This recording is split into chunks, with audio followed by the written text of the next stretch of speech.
Hello friends, मैं मुकेश मडवाल एक बार फिर से अपने यूट्यूब चैनल पर आप सबों का हार्दिक स्वागत और अभिनंदन करता हूं। उम्मीद करता हूं कि आप सब स्वस्थ होंगे, कुशल होंगे। और आज के इस क्लास में हम सब विश्व इतिहास विषय के अंतर्गत बात करेंगे द्वितीय विश्व युद्ध के बारे में।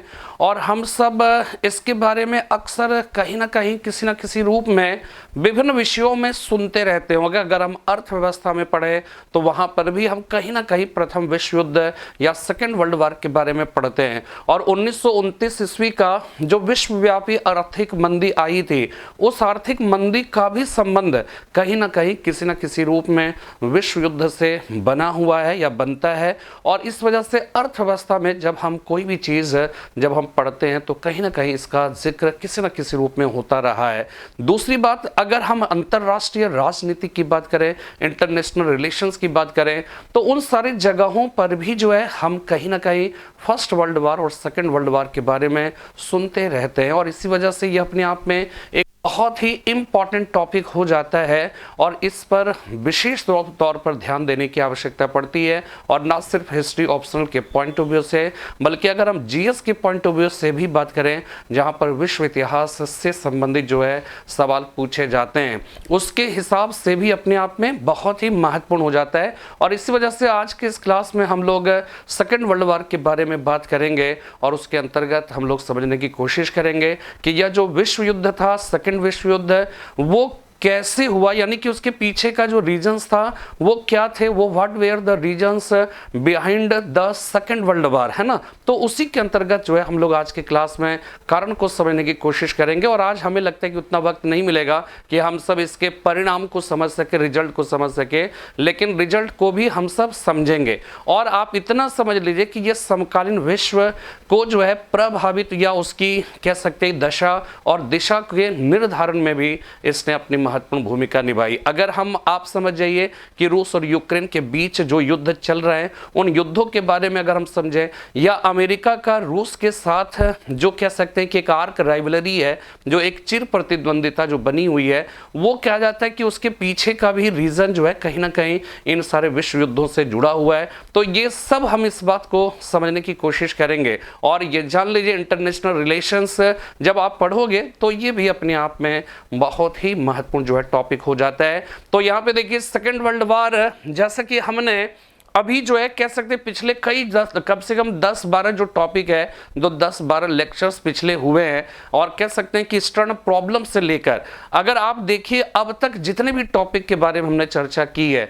उसको अगर आप इंटरलिंक्ड करना सीख गए, अगर आप समझ गए कि वास्तव में ये क्या होता है और प्रथम विश्व युद्ध किन परिस्थितियों में हुई, फिर इसके बाद जो लीग ऑफ नेशंस का गठन हुआ किन परिस्थितियों में, पेरिस का शांति सम्मेलन क्या था, इसी तरह से जो है वर्साई की संधि क्या थी, सेवर की संधि क्या थी, फिर जो है लोकार्नो की संधि क्या होती है, अगर इन सारी बातों को अगर हम क्रमशः पढ़ते हुए चलें, समझते हुए चलें, नाजीवाद को, फांसीवाद को अगर हम समझ लें, तो फिर हम जो है सेकेंड वर्ल्ड वॉर की बात को भी बहुत बेहतर तरीके से समझ सकते हैं। एक तरह से आप समझ जाइए कि अगर आपसे सवाल पूछा जाए कि इटली में फांसीवाद के उदय के क्या कारण थे, है ना, जिसके बारे में हमने कई क्लासेस में जिक्र किया भी है, और अगर आपसे ये पूछा जाए कि जर्मनी में नाजीवाद के उदय के क्या कारण थे, तो आप ये समझ लीजिए कि नाजीवाद और फांसीवाद के उदय के जो कारण है, आपको सेकेंड वर्ल्ड वॉर के भी कारण में कहीं ना कहीं उसका जो है जिक्र होगा ही होगा।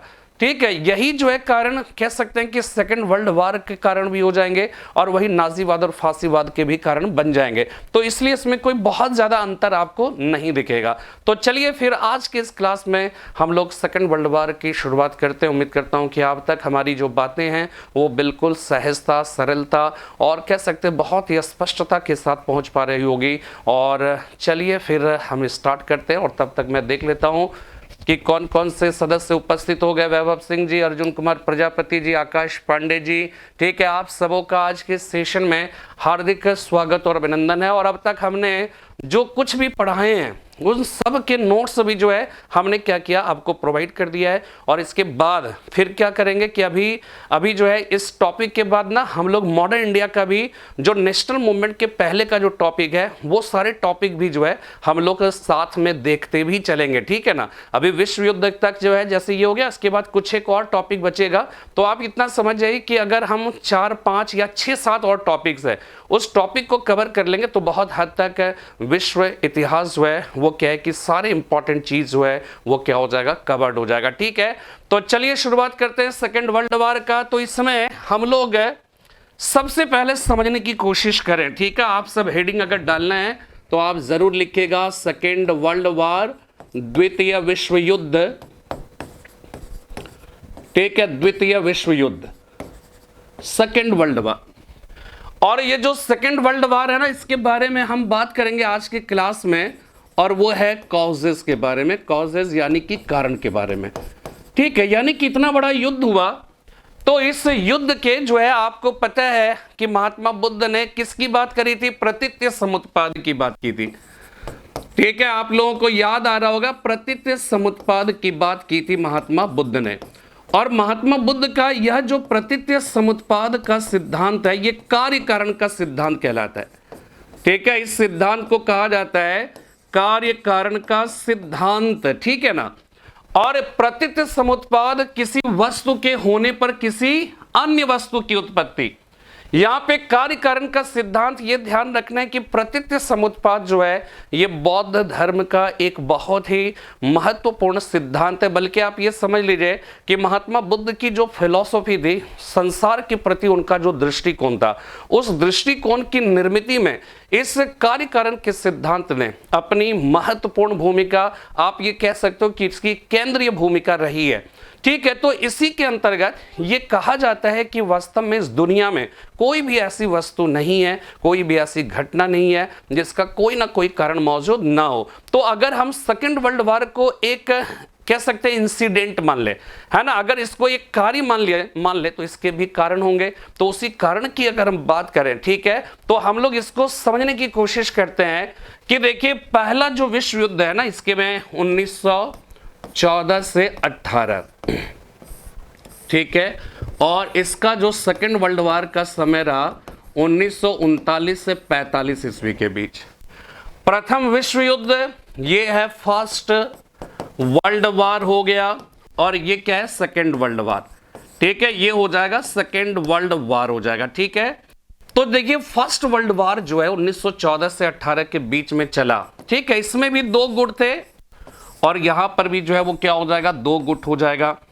एक गुट होगा मित्र राष्ट्र, ठीक है, यहां पर एक मित्र राष्ट्र होगा, और दूसरा हो गया ग्रुप का नाम है केंद्रीय शक्ति, ठीक है, केंद्रीय शक्ति हो जाएगा, केंद्रीय शक्ति।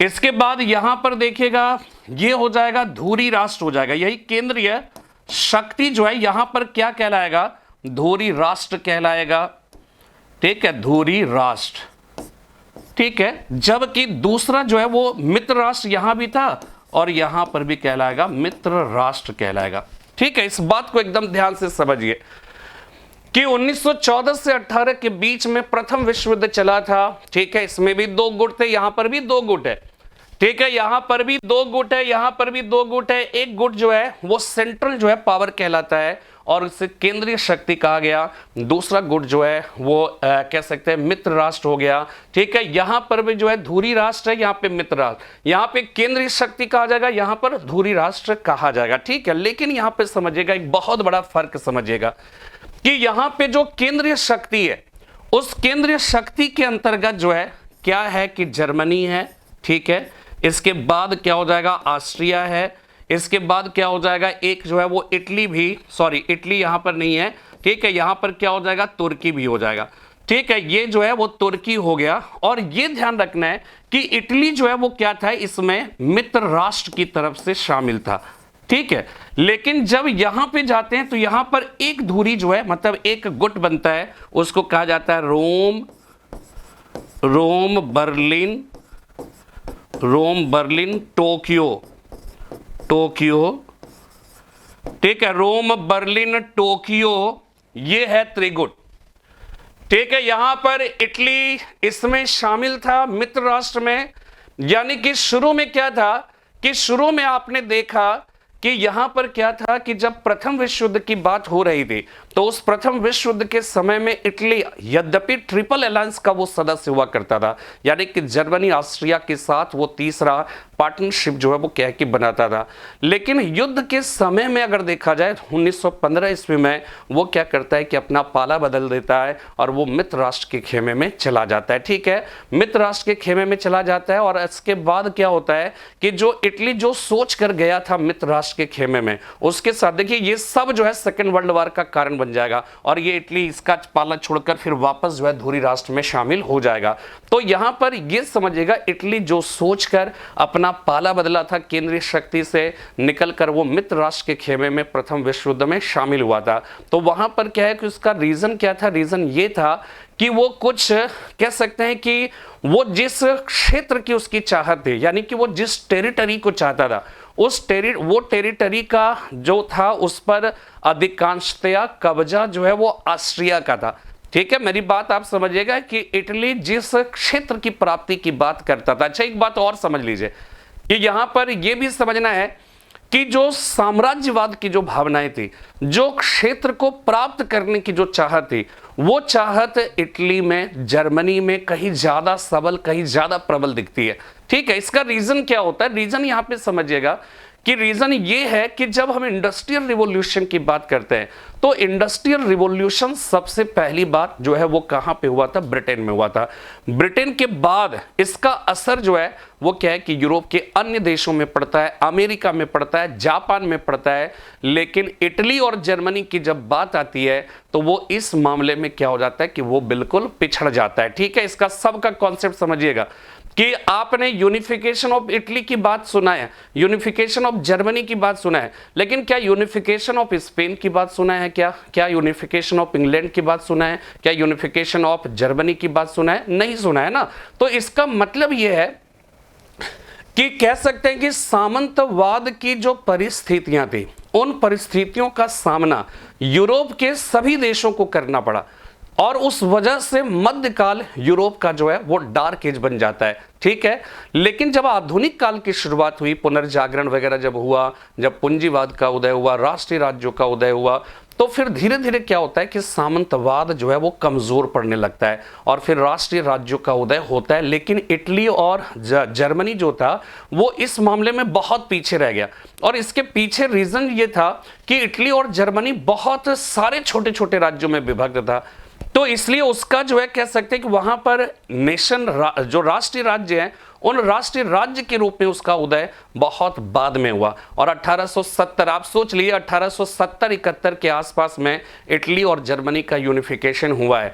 यूनिफिकेशन हुआ है तब उसके अंदर जो है, तब तक 1870-71 में आप सोच लीजिए कि अगर हम ब्रिटेन और फ्रांस की बात करें, पुर्तगाल और कह सकते हैं कि इसके बाद जो डच है, डेनिस है, इन सब की तो बात आप जानते ही हो कि ये बहुत ज्यादा तक जो है बहुत ज्यादा लंबे रेस का घोड़ा सिद्ध नहीं हुआ। लेकिन लंबे रेस का घोड़े की अगर हम बात करें, जो साम्राज्य विस्तार के दृष्टिकोण से जो सिद्ध हुआ, वो कौन कौन था? वो ब्रिटेन हो जाएगा, फ्रांस हो जाएगा। ठीक है, ब्रिटेन और फ्रांस हो जाएगा। तो 1870-71 में जब जर्मनी और इटली का यूनिफिकेशन हुआ तो उस समय तक अगर आप देखिए तो आप देखिए ब्रिटेन का पूरी दुनिया में जलजला उसका जो है असर था, उसका प्रभाव था। इतने विशाल साम्राज्य की स्थापना जो है वो कहा जाता है कि ब्रिटेन कर चुका था, कि जिसके बारे में कहा जाता था, जिसके साम्राज्य के बारे में कहा जाता था कि ब्रिटिश साम्राज्य में कभी भी सूर्यास्त नहीं होते हैं।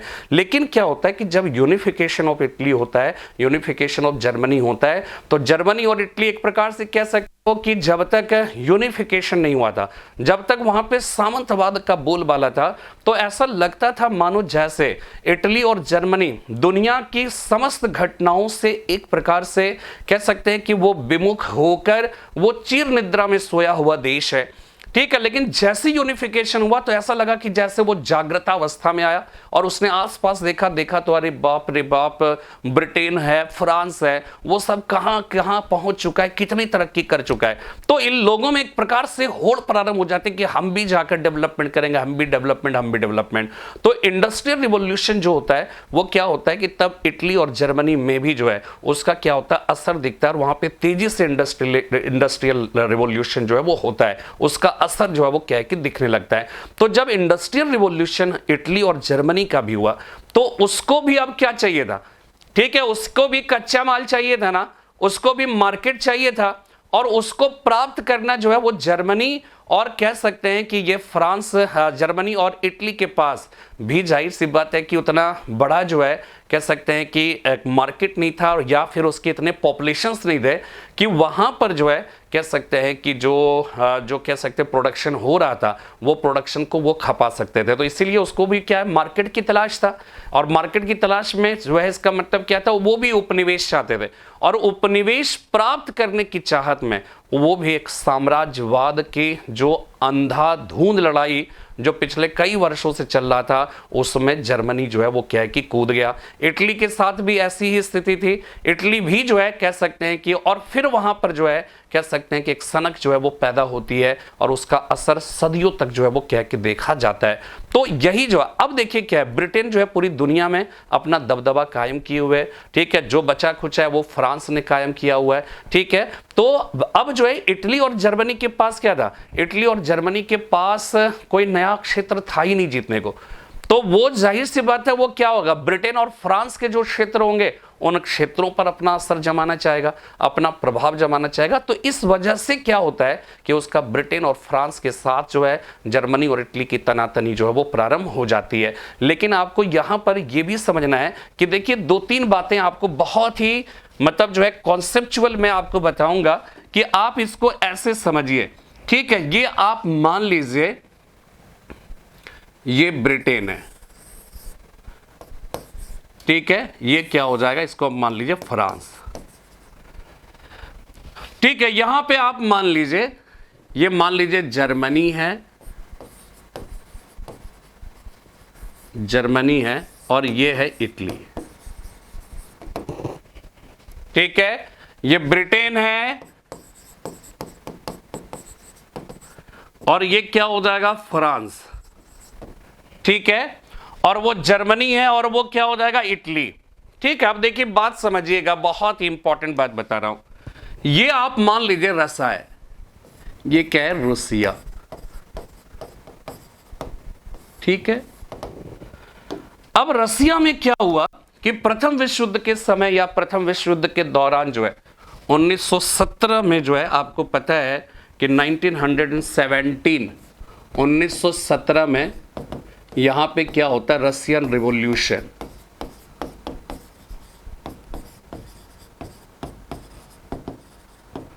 रूसी क्रांति होता है,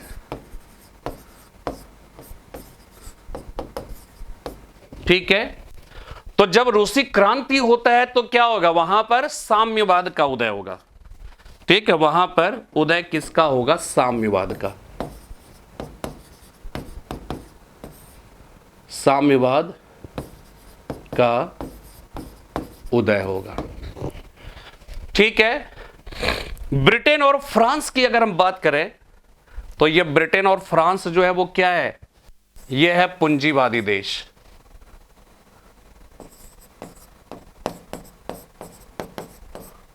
पूंजीवादी देश हो जाएगा, ठीक है। और जर्मनी और इटली में क्या हो जाएगा, फांसीवाद का उदय, फांसीवाद का उदय होगा, ठीक है। अब यहां पे देखिए फांसीवाद जो है ना, ये आप समझ लीजिएगा कि 1917 ईस्वी में 1917 एडी में जब रूस में क्या होता है कि साम्यवाद का उदय होता है, तो रूस में जब साम्यवाद का उदय होता है तो फिर क्या होता है कि उसका असर पूरी दुनिया में देखा जाने लगता है। और दुनिया में उसके असर का एक बहुत बड़ा कारण था कि साम्यवाद की जो विचारधारा थी वो एक तरह से कह सकते हैं दबे कुचले लोगों की एक सशक्त आवाज बनकर जो है उभर कर सामने में आती है। यानी कि जो दुनिया में जो दबे कुचले लोग थे, जो इंडस्ट्रियल रिवॉल्यूशन हुआ, उस इंडस्ट्रियल रिवॉल्यूशन की वजह से समाज में जो दो प्रकार के वर्ग बने, एक हो गया सर्वहारा वर्ग, एक हो गया प्रोलेटेरिएट क्लास हो गया, और दूसरा वर्ग जो है वो पूंजीपति। पूंजीपति लगातार संपन्न होते जा रहे थे, और जो दूसरा वर्ग था सर्वहारा वर्ग, वो लगातार रसातल में, लगातार दयनीय स्थिति में जो है वो क्या है कि पहुंच रहे थे। ठीक है ना। तो ये जो खाई थी, है ना, ये जो खाई थी, ये खाई डे बाय डे जो है वो क्या होने लगा था, वो बहुत ही चौड़ी होने लगी थी। और जो गरीब लोग थे, जो कह सकते हैं सर्वहारा वर्ग के लोग थे, उन लोगों का बहुत ही भयंकर जो है वो क्या हो रहा था, दमन हो रहा था, उसका क्या हो रहा था, सप्रेशन हो रहा था। ठीक है ना। तो इन्हीं परिस्थितियों में क्या होता है, साम्यवाद की विचारधारा जो है वो क्या करती है कि एक प्रकार से वो अपना रूप, अपना आकार जो है वो ग्रहण करती है। ठीक है। तो जब आकार ग्रहण करती है तो ऐसी स्थिति में क्या होता है कि चूंकि गरीब जो लोग थे, जो सर्वहारा वर्ग के लोग थे, जाहिर सी बात है पूरी दुनिया में आज भी जो है ऐसे लोगों की संख्या ज्यादा होती है, और पूंजीपतियों की संख्या गिने चुनी होती है, कुछ परसेंट होती है। तो जब क्या होता है कि साम्यवाद की जो विचारधारा, जो ऐसे ही दलित कुचले जो कह सकते हैं लोग हैं, जो सर्वहारा वर्ग के लोग हैं, इनकी विचारधारा को लेकर जब वो आगे बढ़ता है, इनके हितों से संबंधित इनकी जो विचारधारा होती है, वो दुनिया में सारे सर्वहारा वर्ग के लोगों को जो है वो क्या करता है कि वो आकर्षित करने लगता है, और इसका एक बहुत ही आश्चर्यजनक रूप से इसका असर जो है वो क्या है कि देखने लगता है। इसीलिए देखिए साम्यवाद जो है ना वो क्या है, मोटे तौर पर अगर आप समझिए तो ये साम्यवाद क्या हो जाएगा, इसको आपको समझना है। तो यहां पे देखिए साम्यवाद ये हो जाएगा व्यक्तिगत पूंजी का विरोधी है, व्यक्तिगत पूंजी का विरोधी। ठीक है, ये हो जाएगा व्यक्तिगत पूंजी का विरोधी। ठीक है। उत्पादन के साधनों के राष्ट्रीयकरण की बात करेगा। ठीक है। उत्पादन के साधनों, उत्पादन के साधनों के राष्ट्रीयकरण की बात करेगा। ठीक है। उत्पादन के साधनों के नेशनलाइजेशन की बात करेगा। जब हम पूंजीवादी देश की बात करेंगे तो पूंजीवादी देश क्या होगा, यह व्यक्तिगत निजी संपत्ति और पूंजी को मान्यता देता है, निजी पूंजी व संपत्ति को मान्यता। ठीक है। ठीक है। निजी संपत्ति इसलिए क्या होगा, इसलिए ये उत्पादन के साधनों के राष्ट्रीयकरण का विरोधी, उत्पादन के साधनों के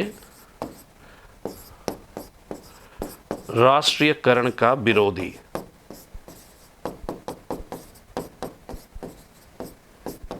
ठीक है। अब यहां पे देखिए क्या होगा। ठीक है ना। ये बहुत ही इंपॉर्टेंट चीज है जो मैं आपको बता रहा हूं। ठीक है। ये कॉन्सेप्ट एकदम गांठ बांध लीजिएगा। ये सब इतना इंपॉर्टेंट जो है कॉन्सेप्ट है, जो बहुत मुश्किल से निकल कर सामने आता है, बहुत स्टडी करने के बाद ही ये सब चीजें निकल कर आ पाती है। ठीक है। अब समझिए। अब यहां पे देखिए क्या होगा। ये साम्यवाद है, ये पूंजीवाद है, ये है फासीवाद। फासीवाद क्या है ये आपको पता है।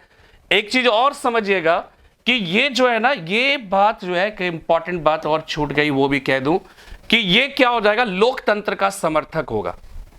ठीक है। ये ध्यान रखना है, ये लोकतंत्र का समर्थक, लोकतंत्र का समर्थक। ठीक है। फासीवाद जो है ये क्या होगा, लोकतंत्र का विरोधी, लोकतंत्र का विरोधी। ठीक है। साम्यवाद क्या होगा, ये भी लोकतंत्र का विरोधी होगा,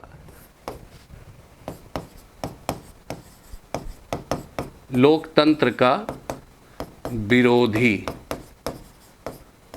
विचार अभिव्यक्ति का विरोधी होगा। अब देखिए इतनी बातों को अगर मोटे तौर पे समझ लीजिए तो इससे यह निष्कर्ष निकाला जा सकता है कि पूंजीवाद और साम्यवाद में क्या होगा, आर्क राइवलरी होगा, एक दूसरे की विरोधी विचारधारा होगी। इसलिए पूंजीवादी को जो है, पूंजीवादी देश को इस बात का हमेशा एक भय सताएगा कि साम्यवाद का असर कहीं उनके देशों पर ना पड़ जाए, और उनके देशों पर अगर पड़ गया तो जाहिर सी बात है कि इनकी जो निजी संपत्ति की जो अवधारणा है, उस निजी संपत्ति की अवधारणा को धक्का लगेगा, है ना। इससे पूंजीपतियों को जो है वो क्या होगा, नुकसान होगा। इसीलिए ये हर हाल में चाहेंगे कि वो साम्यवाद का असर उनके देशों में, या उनके ही देशों में नहीं, पूरी दुनिया में उनका असर जो है बहुत ही व्यापक ना पड़े, उसके असर को सीमित किया जा सके। ठीक है, अब यहां पे देखिए फांसीवाद की जब हम बात करते हैं जर्मनी और इटली में, तो जर्मनी और इटली में फांसीवाद के उदय के पहले की अगर हम बात करें तो आप एक चीज महसूस करोगे, और विशेषकर जर्मनी के ही कॉन्टेक्स्ट में मैं आपको बता रहा हूं, उसको ध्यान से समझिएगा कि जर्मनी जो था ना, आपको हमने बताया था ना, जब फर्स्ट वर्ल्ड वॉर हो रहा था तो फर्स्ट वर्ल्ड वॉर के समय में जर्मनी में वहां पर क्या था, वहां पर राजतंत्र या शासन की व्यवस्था थी। ठीक है, जर्मनी की अगर हम बात करें प्रथम विश्व युद्ध के समय में यहां पर क्या था, राजतंत्र था। इसके बाद प्रथम विश्व युद्ध के अंतिम समय तक जाते जाते यहां पर क्या स्थापित हो गया, गणतंत्र।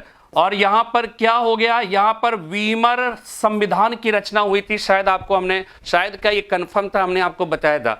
तो यहां पे राजतंत्र का खात्मा हो जाता है और क्या होता है, गणतंत्र का उदय होता है।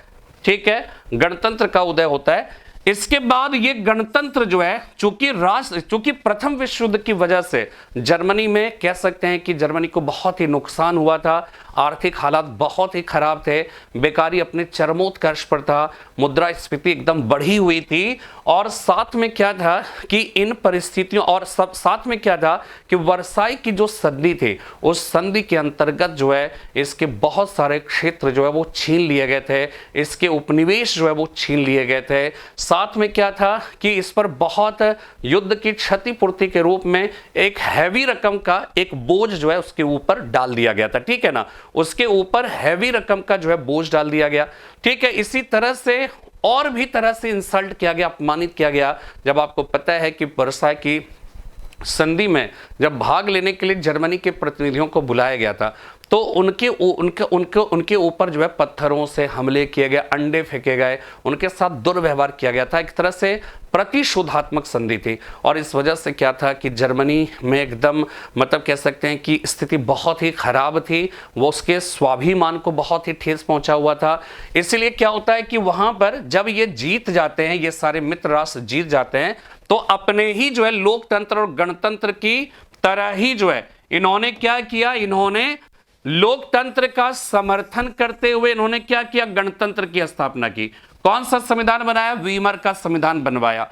लेकिन होता क्या है कि प्रथम विश्व युद्ध की वजह से जर्मनी की जो खराब होती स्थिति है, ये गणतंत्र या संविधान जो है वो जो है वो क्या है कि वो उस विकट परिस्थिति से जर्मनी को निकाल पाने में जो है वो क्या होता है कि असफल रहता है। ठीक है, निकाल पाने में असफल रहता है। तो क्या होता है कि अच्छा, सबसे बड़ी बात क्या थी कि जो वर्साई की संधि थी, वो वर्साई की संधि जो है वो वीमर मतलब गणतंत्र या शासन की व्यवस्था से संबंधित जो सरकार, एक तरह से कह सकते हैं कि युद्ध समापन के एक दिन पहले जो बनी थी वहां पर, जिससे राजतंत्र का खत्म हुआ था, गणतंत्र का उदय हुआ था। तो ये कहा जाता है कि चूंकि गणतंत्रीय शासन की व्यवस्था के प्रतिनिधियों ने वर्साई की संधि की थी विजेता मित्र राष्ट्र की ओर से, इसीलिए क्या कहा जाता है कि वहां की जो जनता थी, वो जनता ये समझती थी कि जो वर्साई की प्रतिशोधात्मक जो संधि हुई, जिससे जर्मनी के स्वाभिमान को ठेस पहुंचा, उसकी आर्थिक स्थिति जो है वो दयनीय हुई, उसको अनेक क्षेत्रीय जो है वो हानियां हुई, वो सब जो है सबके सब इसी गणतंत्रीय सरकार को जिम्मेदार मानते थे। ठीक है, कि इन्होंने ही संधि कर लिया आनंद फानन में। ठीक है, तो इस वजह से क्या होता है कि वहां पर जो एक तरह से कह सकते हैं कि आर्थिक संकट की स्थिति छाई हुई थी, लोग परेशान थे, मजदूर बेकारी की समस्याएं जो वो बढ़ गई थी। तो इसकी वजह से क्या होता है कि यहां पर जो 1917 में जो कह सकते हैं कि साम्यवाद का उदय हुआ, उस साम्यवाद का असर याद रखेगा, उस साम्यवाद का असर जो है वो क्या होता है कि यहां पर जर्मनी में दिखने लगता है। ठीक है, जर्मनी में वो दिखने लगता है, इस चीज को ध्यान रखना है। तो यहां पे क्या होता है कि जर्मनी में क्या होता है, साम्यवाद का उदय होता है, एक तरह से समझिए। ठीक है, साम्यवाद या समाजवाद का प्रभाव बढ़ने लगता है।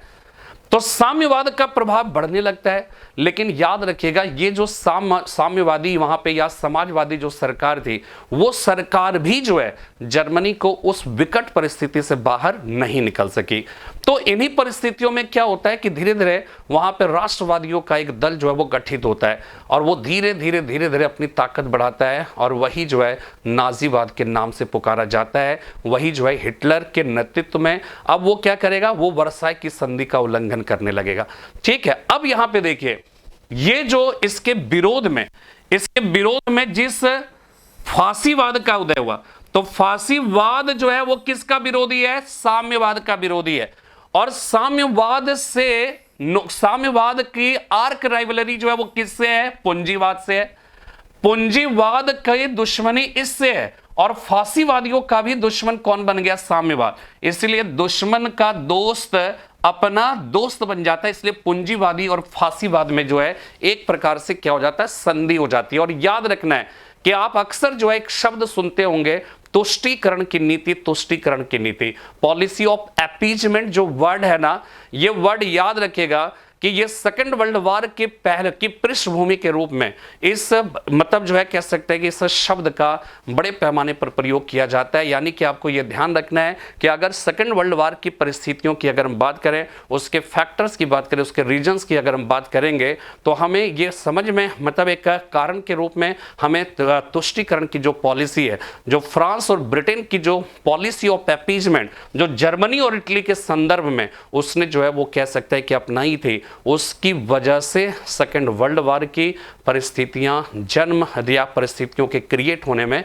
अपनी। अभी देखिए अभी क्या कर रहा हूं मैं आपको एक कॉन्सेप्ट के तहत मैं इसका कारण फिर एक पॉइंट वाइज बताऊंगा ना, तो एकदम और कॉन्सेप्ट क्लियर हो जाएगा। अभी मैं जस्ट एक कॉन्सेप्ट देने की कोशिश कर रहा हूं ताकि आप पूरे बात को बहुत बेहतर तरीके से समझ सके। और आप इतना समझ जाइए कि अगर आप इसको इस तरह से पढ़ते हो ना, तो मॉडर्न इंडिया का जैसे कॉन्सेप्ट होता है ना एक दूसरे से जुड़ा हुआ, तो वो कॉन्सेप्ट कहीं ना कहीं यहां पर भी है। उसी तरह से अगर जोड़ना सीख गए, लिंक स्थापित करना सीख गए, तो आप निश्चित रूप से जो है बहुत ही बेहतर तरीके से विश्व इतिहास को भी जो है आप समझने लगोगे। ठीक है ना। तो यहां पे देखिए ये सारी बातें आपको समझ में आ गई ना कि पूंजीवाद अब क्या करेगा, अब ये फांसीवाद को सपोर्ट करेगा। क्यों फांसीवाद को सपोर्ट करेगा? ताकि साम्यवाद का जो एक असर दुनिया में देखने को मिल रहा है, जिसकी वजह से कहीं ना कहीं पूंजीवाद को खतरा उत्पन्न हो रहा है, वो इसके अगेंस्ट में फांसीवाद को सपोर्ट करके वो क्या करना चाहता है कि इसको चेक और बैलेंस करना चाहता है। तो ये क्या करेगा, पूंजीवादी जर्मनी और इटली के यानी हिटलर और मुसोलिनी के बहुत सारे ऐसे जो है कह सकते हैं कि कदम थे, ऐसे आक्रामक कदम थे।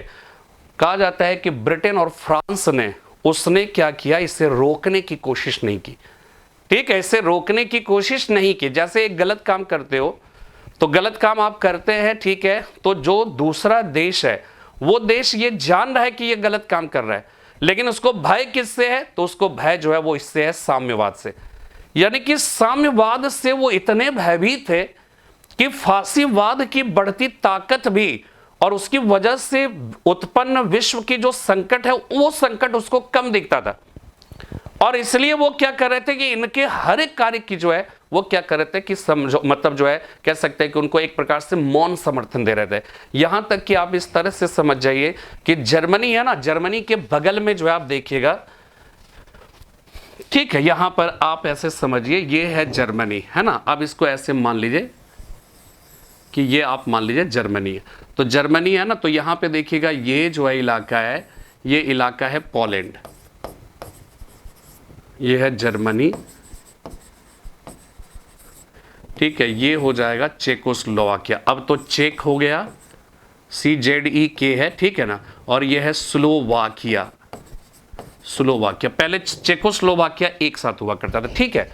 तो क्या हुआ था कि एक 1938 में, सॉरी 1938 ईस्वी में एक जर्मनी, और सॉरी जर्मनी नहीं, एक तरफ जो है,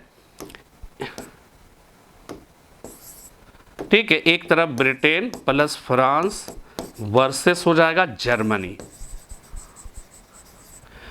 इसके तहत जो है वो क्या हुआ था, एक संधि हुई थी, म्यूनिख संधि। म्यूनिख संधि, जर्मनी का ये कहना था कि ये जो चेकोस्लोवाकिया है, ठीक है, पोलैंड है, ये सब ध्यान रखिएगा, इसमें बहुत सारे, चूंकि पड़ोस देश है, पड़ोसी देश है ना, तो पड़ोसी देश में जाहिर सी बात है, अगर हम पाकिस्तान की बात करेंगे तो भारतीय मूल के लोगों को अगर हम खोजेंगे तो वहां पे बहुत सारे लोग मिल जाएंगे। अगर हम बांग्लादेश में खोजेंगे बहुत सारे लोग मिल सकते हैं, अफगानिस्तान में खोजेंगे बहुत सारे लोग मिल सकते हैं, नेपाल में खोजे बहुत सारे, श्रीलंका में खोजेंगे बहुत सारे लोग मिल सकते हैं। लेकिन अगर हम जो है कह सकते हैं कि अगर हम डिस्टेंट पास्ट की बात करें, अब तो बहुत सारे दुनिया में अब कहीं कोई जो है वो बैरियर नहीं है, अब कोई भी व्यक्ति कहीं पर भी जाके बस सकता है, और किसी भी देश के निवासी को, अगर मूल निवासी को या भारतीय या किसी भी मूल के लोगों को किसी अन्य देश में खोजोगे तो आपको मिल जाएगा। लेकिन पड़ोसी देशों में कम से कम आपको अवश्य मिलेगा। और यही चीज होता है कि जर्मनी का क्या होता है कि बहुत सारे, चेक और स्लोवाकिया, इन सारे क्षेत्रों में बहुत सारे जो है क्या होता था कि वहां पर जर्मन भाषी, जर्मन लोग निवास करते थे। तो जर्मनी का ये कहना था कि भाई इन सारे क्षेत्रों में म्यूनिख समझौते के अंतर्गत क्या हुआ, जर्मनी, ब्रिटेन और फ्रांस से ये कहा कि भाई यहां पे जर्मन लोग रहते हैं, बस हमको वही क्षेत्र चाहिए केवल, मैं चेकोस्लोवाकिया में जाऊंगा और हमें वो क्षेत्र केवल चाहिए जो कि क्या है कि जो जहां पर जर्मन भाषी जो लोग हैं, बस वही क्षेत्र मुझे चाहिए। तो जो ब्रिटेन और फ्रांस ने क्या किया, चूंकि वो साम्यवाद से इतना डरा हुआ था कि वो ब्रिटेन, वो जर्मनी और इटली को क्या कर रहा था, प्रोवोक्ड कर रहा था, उसकी हर हरकत का सपोर्ट कर रहा था। तो इस वजह से क्या होता है कि ब्रिटेन और फ्रांस जर्मनी को कहता है कि ठीक है, आप चेकोस्लोवाकिया में जाइए और आपका जो जर्मन भाषी क्षेत्र है उस पर अधिकार करिए, मैं अपनी तरफ से कुछ भी नहीं बोलूंगा, मैं न्यूट्रल रहूंगा। तो कहा जाता है कि ब्रिटेन को जो है एक तरह से म्यूनिख समझौते के अंतर्गत ब्रिटेन और फ्रांस ने जर्मनी को चेकोस्लोवाकिया के विरुद्ध अभियान करने के लिए जो है उसने क्या किया, छोड़ दिया। ठीक है, अब यहाँ पे देखिए क्या होता है कि ये जब जर्मनी यहाँ पे जाता है, चेकोस्लोवाकिया में जब इन करता है, तो ध्यान रखिएगा इसने क्या किया कि इसने म्यूनिख समझौते के अंतर्गत केवल और केवल जर्मन भाषी क्षेत्र पर ही उसने नियंत्रण नहीं किया, बल्कि पूरे चेकोस्लोवाकिया को जो है उसने जीत लिया। अब जब जीत लिया तो ब्रिटेन और फ्रांस को बोलना चाहिए था ना, तुष्टीकरण की नीति यही है। तुष्टीकरण की नीति क्या है कि इसके हर गलत और सही काम का समर्थन सिर्फ इसलिए करिए क्योंकि उससे आप साम्यवाद के जो बढ़ते असर है उस असर को आप रोक सकते हैं।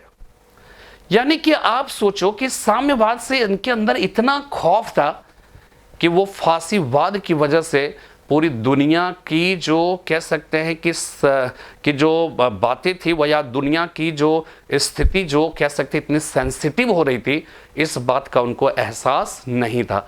और जो मुसोलिनी और हिटलर था ना, ये जान लीजिए एक दूसरे के दोस्त थे। आप इस तरह से भी समझिए कि स्पेन का एक संकट यहां पर आता है। देखिए दो तीन चीजें समझिएगा, आपको बहुत सारी चीजें जो है यहां पर देखने को मिलेगा, ये सब आप समझिएगा, बहुत ही इंपॉर्टेंट बात। एक हो जाएगा मंचूरिया संकट, मंचूरिया संकट, ये चीन हमला होगा, ठीक है। एक होगा स्पेन का गृह युद्ध, स्पेन का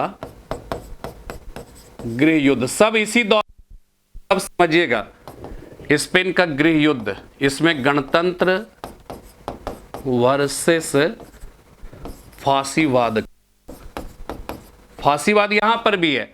और यहां पे स्पेन में जैसे इटली में मुसोलिनी था ना, जर्मनी में हिटलर, इसी तरह से स्पेन में फ्रांको होगा, फ्रांको, स्पेन में फ्रांको ये फांसीवादी था, ठीक है। इसी तरह से इटली का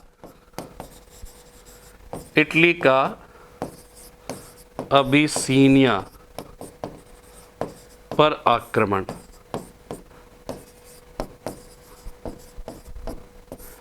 इटली का अबिसीनिया पर आक्रमण। इसके बाद क्या हो जाएगा? इटली का अबिसीनिया पर आक्रमण हो जाएगा। इसके बाद होगा, ठीक है, इटली का अबिसीनिया पर आक्रमण। इसके बाद नेक्स्ट हो जाएगा क्या? नेक्स्ट हम लोग समझते हैं, नेक्स्ट हो जाएगा इटली का चेकोस्लोवाकिया पर आक्रमण।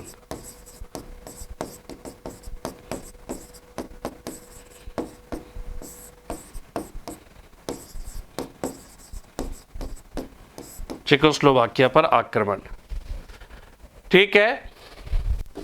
इसके बाद जर्मनी का पोलैंड पर आक्रमण।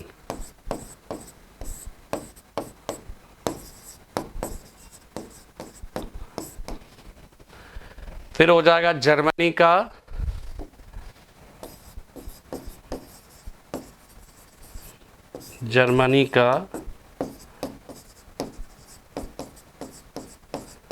राइनलैंड पर कब्जा।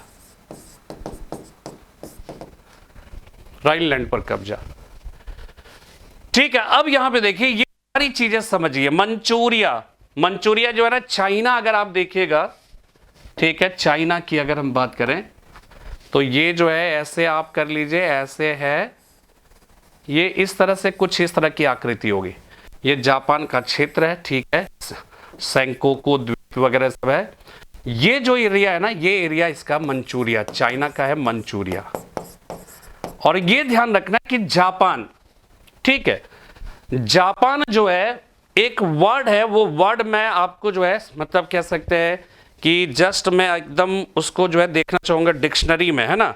वो डिक्शनरी में मैं देखकर आपको एकदम तुरंत बता रहा हूं कि वो वर्ड बहुत ही इंपॉर्टेंट है, ठीक है। उस वर्ड को अगर आप समझते हो तो आपको जो है बहुत हद तक जो है उसका, उस वर्ड का थोड़ा सा जो है वर्ड ऑफ डे, वोकेब से है ना, सेंटेंस ऑफ डे, ब्लॉगर हो गया, ये ऑटोफाइल, डेट्रीमेंटल, ठीक है। जस्ट अभी थोड़ा सा जो है सर्च हिस्ट्री, हाँ, ये हो गया लेवेनस्ट्रॉम। जो वर्ड है ना, ये ध्यान रखिएगा, ये वर्ड मैं आपको बता रहा हूं, इसको याद रखिएगा। इंग्लिश वर्ड है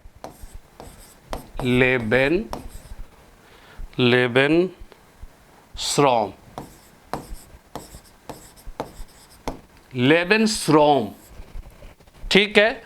ये जो लेवेनस्ट्रॉम है ना, ये बहुत ही इंपॉर्टेंट है।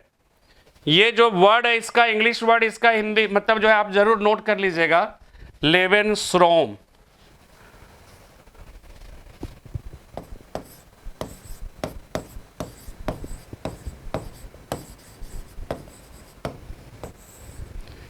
SRAUM, LEBEN, SRAUM। इसको इंग्लिश में इसका है space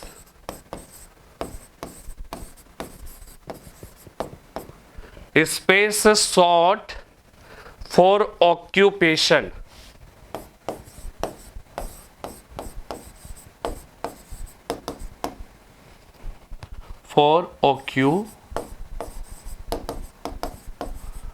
for occupation by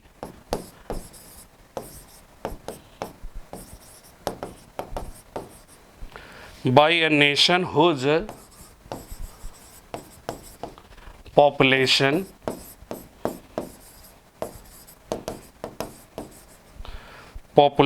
is expanding।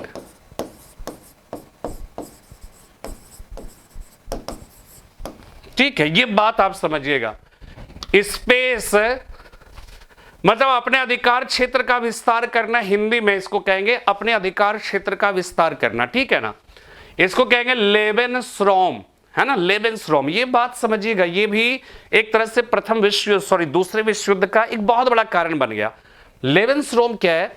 ये कहता, देखिए लिखा, space sought for occupation by a nation whose population is expanding, है ना। इसका मतलब ये हो गया कि कोई देश है, वो देश की मतलब जो है उसका क्षेत्रफल बहुत बड़ा नहीं है, लेकिन पॉपुलेशन डे बाय डे क्या हो रहा है? बढ़ रहा है। तो बढ़ रहा है, तो उस देश के सरकार की एक बहुत बड़ी चिंता होगी कि वो ऐसे छोटे क्षेत्र में इस बढ़ती आबादी को वो कैसे जो है उसको एकोमोडेट कर पाएगा। तो वो देश क्या चाहता है, वो दूसरे पड़ोस, पास पड़ोस का कोई क्षेत्र होगा, उस क्षेत्र को जाकर कब्जा करेगा और अपने देश के वासियों को उस क्षेत्र पर ले जाकर क्या करेगा, बसाएगा, है ना। तो इसी को कहेंगे लेवेनस्ट्रॉम कहेंगे, ठीक है। इसी को क्या कहा जाएगा, लेवेनस्ट्रॉम, ठीक है। आप लोगों ने लिख लिया, लिख लीजिएगा। स्पेस शॉर्ट, शॉर्ट मतलब स्पेस देखना, किसके लिए, for occupation by a nation, यानी कि किसी देश के द्वारा एक ऐसा क्षेत्र को देखना जिसको वो ऑक्यूपाई कर सके। क्यों, क्योंकि उसका पॉपुलेशन जो है वो बढ़ रहा है और उसको वहां पर क्या है, खपाना है, ठीक है। वहां पर उसको क्या करना है, खपाना है।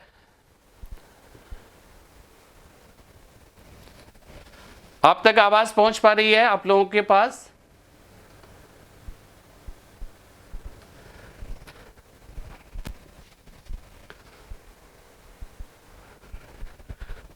ठीक है, समझ में आ गया, लिख लीजिएगा। Space sought for occupation by a nation whose population is expanding, whose population is expanding,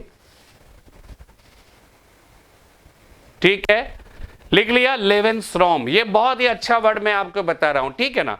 अब यहां पे देखिए, अगर मंचूरिया संकट की बात करें, चीन जापान के बीच का युद्ध हुआ, जापान ने कोरिया के क्षेत्र में, जापान मंचूरिया पर जो है, मतलब आप ये समझ जाइए कि जो फांसीवाद, नाजीवाद है ना, फांसीवाद और नाजीवाद जो है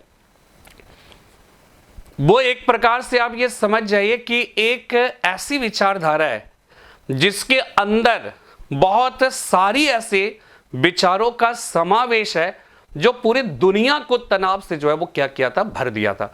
और क्या है इसके अंतर्गत, इसके अंतर्गत ये है कि फांसीवाद क्या करेगा, साम्यवाद का विरोधी है। फांसीवाद क्या करेगा, फांसीवाद असैन्यीकरण का विरोधी है, यानी कि वो किसका सपोर्ट करेगा, सैनिकवाद का, सैन्यीकरण का सपोर्ट करेगा। वर्साई की संधि में जर्मनी को क्या किया गया था कि जर्मनी को जो है वो एक प्रकार से असैन्यीकरण करने की कोशिश थी।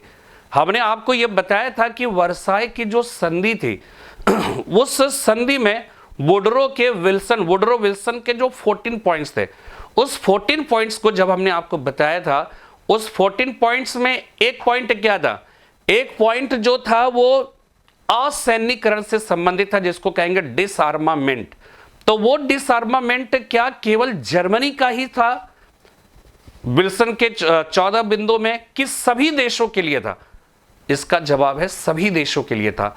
लेकिन वर्साई की संधि में फ्रांस का विशेषकर इतना असर था, इतना प्रभाव था कि कहा जाता है कि फ्रांस ने एक तरह से, पूरी तरह से, हमने आपको बताया था कि जर्मनी को वो जड़ से खत्म कर देना चाहता था।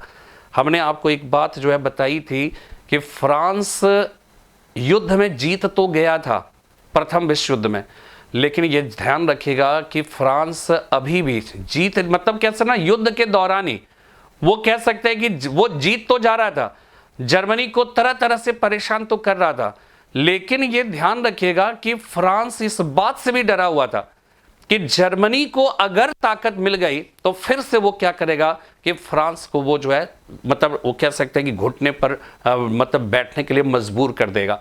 और फ्रांस जो है वो क्या है कि वो इसीलिए वर्साई की संधि के अंतर्गत वो जर्मनी को एक तरह से जड़ से खत्म कर देना चाहता, उसकी ताकत को जो है ना एकदम नेस्त नाबूद कर देना चाहता था। लेकिन क्या होता था, और इसीलिए क्या होता है कि उसके ऊपर बहुत सारे जो है कह सकते हैं कि क्षेत्र उसके छीन लिए गए, उसको जो है उसका डिसआर्मामेंट करने की कोशिश की गई, उसके ऊपर क्षतिपूर्ति के रूप में युद्ध की क्षति, बहुत सारी रकम जो है वो लिए गए। तो आप क्या कर रहे हो, पूरी कोशिश करके उसको जो है उसको आप मिलाने की कोशिश कर रहे हैं, ठीक है ना। तो ऐसी स्थिति में क्या होता है कि जो जर्मनी है, वो जर्मनी जाहिर सी बात है जब तक उसकी कह सकते हैं कि ताकत, एक जगह कहते हैं ना कि जब आपका सिर जो है ना, आपका जो सर है वो किसी शक्तिशाली व्यक्ति के पैरों तले दबी हुई हो, तो उस समय उस व्यक्ति के पैर को सहलाना ही उचित होता है।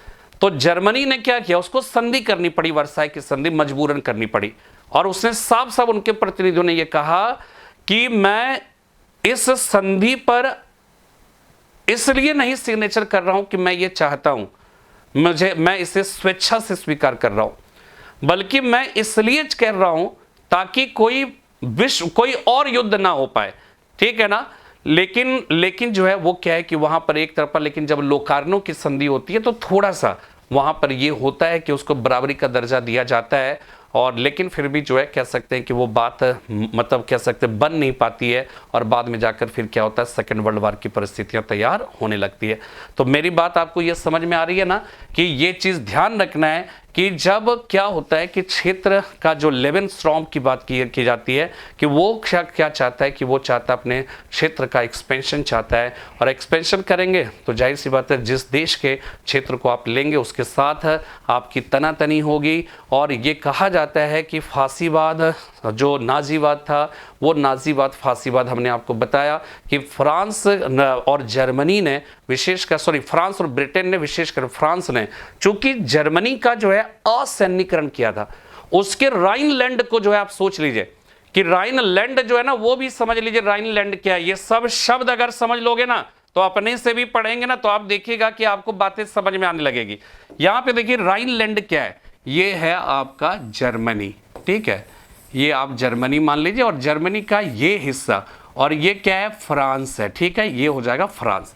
तो ये जो हिस्सा है, ठीक है ना, मैं मोटे तौर पे आपको समझाने की कोशिश कर रहा हूं, ये हिस्सा इसका मान लीजिए राइनलैंड है, राइनलैंड, ठीक है, राइनलैंड है, और आप देखिएगा यहीं पे जर्मनी है, और इधर जो है पोलैंड का क्षेत्र हो जाएगा, इधर हो जाएगा चेकोस्लोवाकिया, और इधर थोड़ा सा कुछ देश होंगे, इधर आप आ जाइएगा इटली का क्षेत्र हो जाएगा, ये हो जाएगा इटली का क्षेत्र हो जाएगा, ठीक है। तो यहां पे क्या होता है कि जो राइनलैंड है ये जर्मनी का क्षेत्र होता था, और ये जो है कह सकते हैं कोयला लोहे के दृष्टिकोण से बहुत ही समृद्ध था। और क्या होता है कि प्रथम विश्व युद्ध में चूंकि जर्मनी को एकदम फ्रांस ये चाहता था कि इसको जड़ से खत्म कर दे, ये फिर से जो है सर ना उठा सके, क्योंकि जर्मनी ने डिस्टेंट पास्ट में फ्रांस में 3 बार घुसकर जो है हमला किया था। एक बार पेरिस पर कब्जा कर लिया, और एक बार पूरे उत्तरी फ्रांस पर कब्जा कर लिया था जर्मनी। तो जर्मनी की जो ताकत थी ना वो फ्रांस से कहीं ज्यादा थी, और फ्रांस से उसके संसाधन भी जो है बहुत ही ज्यादा समृद्ध थे। तो इस वजह से क्या होता था, फ्रांस हमेशा सशंकित रहता था, और प्रथम विश्व युद्ध की परिस्थितियों में जर्मनी के साथ उसने जिस तरह के व्यवहार किए थे, दुर्व्यवहार किए थे, उससे फ्रांस कभी भी कह सकते हैं कि युद्ध में विजयी होने के बावजूद भी सुकून से नहीं बैठ सका। उसके अंतर्मन में हमेशा इस बात का भय सताता रहता था कि जर्मनी जैसे ही ताकतवर बनेगा वो एक बार फिर से घुसकर उसे मारने की कोशिश करेगा। इसीलिए जो है वो सशंकित रहता है। और आप इतना समझ जाइए कि जो सेकेंड वर्ल्ड वॉर की शुरुआत हुई ना, उसकी वजह से क्या, उसका एक बहुत बड़ा कारण होता है फ्रांस का सशंकित होना। फ्रांस सशंकित नहीं होता, जैसे देखिए क्या होता है ना कि एक लाइन हमने पढ़ी थी अभी पढ़ने के क्रम में, वो बात थोड़ा सा याद रखिएगा कि ब्रिटेन और फ्रांस जो है जब प्रथम विश्व युद्ध जीत गया, तो जब जीत गया तो जर्मनी के साथ जो है उसके मतलब जो है कह सकते हैं कि एक प्रकार से मतलब उसके पास 2 ऑप्शन थे। एक ऑप्शन था कि वो उसके साथ जो है समानता के धरातल पर बात करे ताकि युद्ध ना हो, और दूसरा है कि उसके साथ जो है अनादर का व्यवहार करे, ताकि इतना अनादर करे, इतना दबा दे कि फिर युद्ध ना हो सके। दोनों तीन चीजें समझिएगा कि सम्मान के साथ व्यवहार करेंगे तो युद्ध नहीं होगा, है ना, ठीक है, सम्मान के साथ व्यवहार करेंगे तो युद्ध नहीं होगा। दूसरा ऑप्शन यह था कि उसको इतना कुचल दो कि फिर वो युद्ध न करने लायक हो जाए, ठीक है। लेकिन क्या हुआ, अब जो है मतलब जो जब ब्रिटेन और फ्रांस था, विशेषकर फ्रांस ने उसके साथ दूसरी नीति अपनाई कि उसके पास इतना कुछ ना छोड़ो कि ये दोबारा हम पर हमला कर सके, इसको इतना नेस्त नाबूद कर दो ताकि ये कभी युद्ध करने लायक ना रह जाए। और दूसरे ऑप्शन को चुना और उसने उसको बहुत सताया, बहुत बदला लिया, उसको एकदम कुचलने की पूरी कोशिश की, लेकिन उसका कुचलने की कोशिश की, उसमें कामयाब तो रहा, लेकिन युद्ध नहीं करेगा इस बात को वो टाल नहीं सका। इसलिए जर्मनी धीरे धीरे उस समय एकदम वही वाली बात की गर्दन दबी हुई थी, वो उसे सहला रहा था, मजबूरी थी। लेकिन जब मौका मिला, विशेषकर जब हिटलर आया, मतलब जैसे कह सकते हैं ना, वीमर गणतंत्र जो है वो क्या है कि वो कोई ऑप्शन नहीं दे सका। इतनी स्थिति खराब थी जर्मनी की, तो कि वीमर गणतंत्र की जब स्थापना हुई तो वहां के लोगों को ये लगा कि शायद ये कुछ अच्छा जो है हमारे लिए कर पाएंगे, इन मुश्किलों से हमें बाहर निकाल सकेंगे। लेकिन वो सफल नहीं रहा। तो समाजवादियों का एक जो है प्रभाव उसमें दिखने लगा। उसकी बातें इतनी ज़्यादा मतलब आकर्षक होती है, इतना लुभाने वाली होती है साम्यवाद की जो बातें हैं, कि वो लोगों को बरबस अपनी ओर आकर्षित कर लेता है। और वो क्या है कि जो सर्वहारा वर्ग थे उसको वो आकर्षित करने लगा। लेकिन समाजवादी भी जो है वो जर्मनी को उन विषम परिस्थितियों से बाहर नहीं निकल सका। तब 1933 में कौन आता है? हिटलर भी एकदम जो है कह सकते हैं, हिटलर तो प्रचार मतलब जो है बेहतर प्रचारक, वो जिसको कहते हैं प्रोपेगेंडिस्ट, ठीक है, वो प्रोपेगेंडा फैलाने में बहुत ही तेज था। उसके समय में जो एक प्रचार मंत्री था गोइबल्स, जो बाद में जाके एक तरह से समझ जाइए कि वो एक तरह से कहावत बन गई, एक जो है पर्यायवाची शब्द बन गया, जिसको हम कहते हैं कि प्रोपेगेंडा का, है ना, प्रचार का जो है वो क्या। और वो गोइबल्स जो है वो क्या है कि इतना ज़्यादा प्रोपेगेंडा क्रिएट करता है। हिटलर भी जो है एक तरह से उसकी बातों में बहुत ज़्यादा जो है कह सकते हैं कि एक असर होता था सामने वाले पर अपना प्रभाव छोड़ने का। और कहा जाता है कि वहाँ पर क्या होता है कि हिटलर जो है फिर से एक नया ख्वाब दिखाता है अपने देश की जनता को। और एकदम जो है वो क्या है कि शुरू में तो एकदम कह सकते हैं कि 2-3 साल तक तो एकदम सही रहता है, 33 से लेकर 38-39 तक जो एक तरह से सही रहता है, 34-35 मतलब 36-37 तक।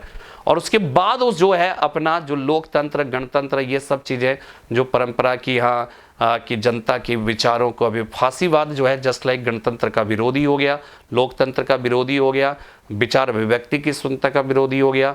अब मतलब जो है जो न्यूज़ है और समाचार पत्र है, ये सारी बातों पे हाई सेंसरशिप की जो है व्यवस्था कर देना, ठीक है, किसी के फ्रीडम को जो है बस वो कहता है राज्य सब कुछ है, राज्य से अलग कुछ भी नहीं है, कोई जनता राज्य का जो है। और वो हेगल की विचारधारा से प्रभावित है, जहाँ पर वो कहता है कि राज्य जो है वो इस पृथ्वी पर ईश्वर का जो है वो क्या है कि पार्थिव रूप है।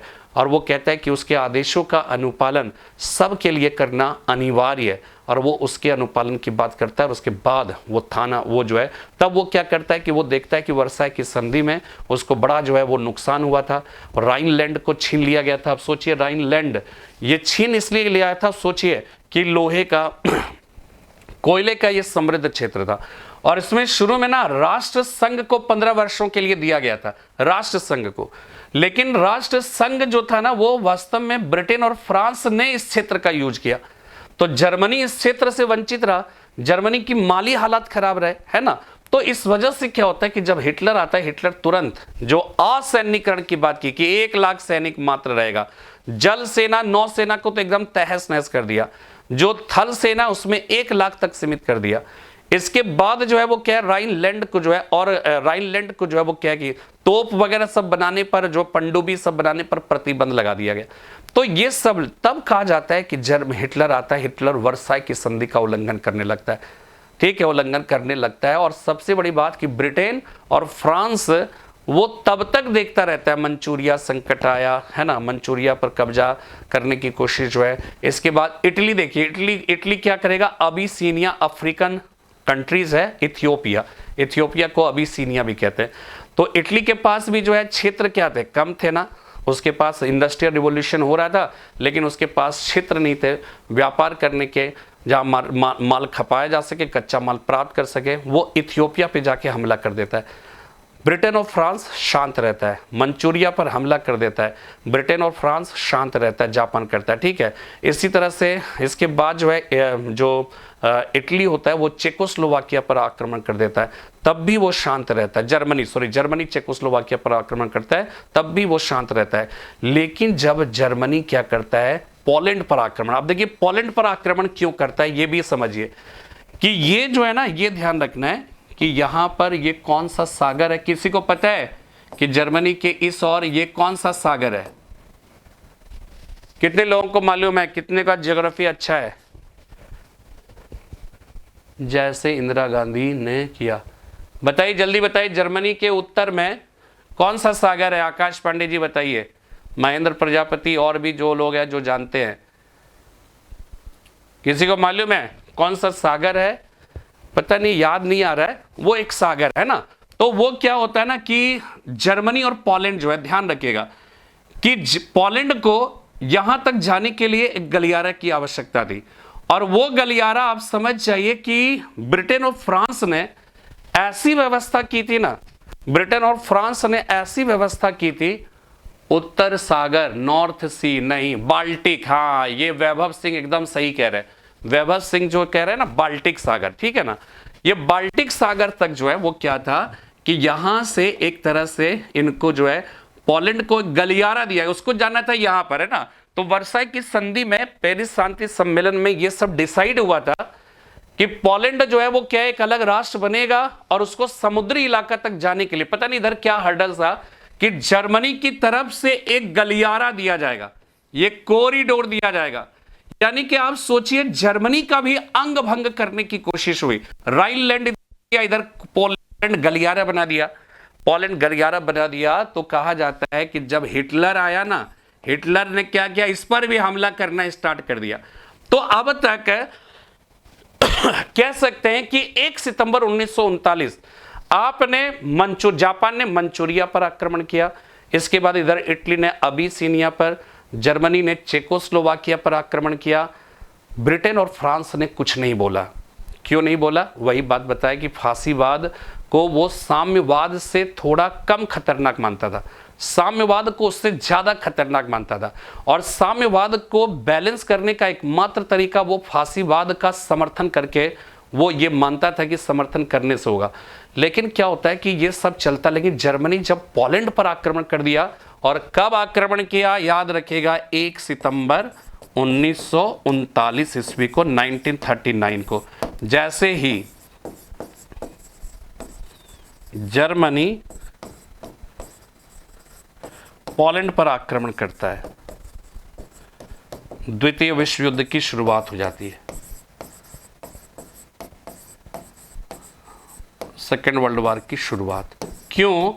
क्योंकि अब तक पॉलिसी ऑफ अपीजमेंट की नीति का अनुपालन करने वाले 3 सितंबर 1939 ईस्वी को क्या होता है कि क्या नाम होता है, 3 सितंबर 1939 ईस्वी को ब्रिटेन एंड